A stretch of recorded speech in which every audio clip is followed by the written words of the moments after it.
क्या आपने कभी किसी पत्थर को बोलते हुए सुना है? नहीं ना। लेकिन एक जंगल था जहाँ एक पत्थर सच और झूठ की पहचान कर लेता था। और उसी जंगल में रहता था बंटी बंदर, शरारती, चालाक और थोड़ा सा लालची भी। पर बंटी को क्या पता था कि उसकी एक चालाकी उसकी ज़िंदगी का सबसे बड़ा सबक बन जाएगी। तो चलिए शुरू करते हैं बंटी बंदर और बोलने वाला पत्थर की कहानी। एक समय की बात है। एक हरे भरे जंगल के बीचों बीच में रहता था बंटी बंदर, जो बहुत ही शरारती, चंचल और लालची था।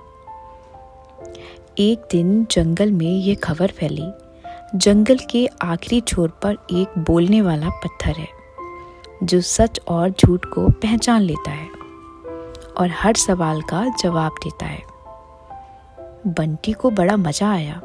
उसने सोचा, अगर मैं उस पत्थर को बेवकूफ़ बना दूं, तो जंगल के सारे जानवर मेरे आगे झुकेंगे।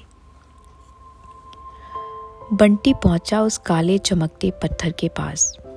उसने पूछा, पत्थर जी, अगर मैं झूठ बोलूं तो क्या आप बता सकते हैं? पत्थर बोला, हाँ, और अगर तुमने ईमानदारी से सवाल पूछा तो तुम्हें इनाम भी मिलेगा। बंटी ने सोचा, बस अब देखो मेरी चालाकी। उसने कहा, मैंने आज जंगल के बच्चों को केले बांटे और कुछ भी नहीं चुराया। पत्थर चमक उठा और बोला, झूठ। बंटी चौंक गया। क्या सच में पकड़ लिया? अगले दिन वह फिर पहुंचा। धीरे से बोला, पत्थर जी, मैंने कल झूठ बोला था। सच यह है कि मैं जंगल के सबसे शरारती बंदरों में से हूँ। पत्थर मुस्कुराया और बोला, तुमने अब सच बोला है, और यही है असली बहादुरी, अपने गलत कामों को स्वीकारना। तभी आकाश से एक सोने का केला टपक पड़ा। बंटी की आंखें चमक गईं, लेकिन इस बार खुशी उसके दिल में थी, क्योंकि वह ईमानदार बनने की पहली सीढ़ी चढ़ चुका था।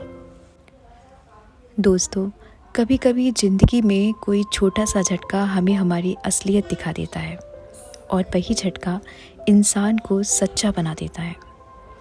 बंटी बंदर अब बदल चुका था, क्योंकि उसने अपनी सबसे बड़ी गलती को स्वीकार कर लिया था। गलती करना बुरा नहीं है, लेकिन उसे छिपाना इंसान को अंदर से खोखला कर देता है। बंटी की कहानी हमें बताती है कि ईमानदारी सबसे पहले खुद से ज़रूरी है, और जो इंसान अपने आप से जीत जाता है, उसे दुनिया झुका नहीं सकती। ईमानदारी सिर्फ दूसरों के लिए नहीं, सबसे पहले अपने ज़मीर के लिए ज़रूरी है। जो इंसान अपनी गलतियों का सामना करता है, वो समाज से नहीं, अपने अंदर के पत्थर से जीतता है। अगर आप खुद से सच बोलना सीख गए, तो दुनिया आपको कभी झूठा नहीं कह सकेगी।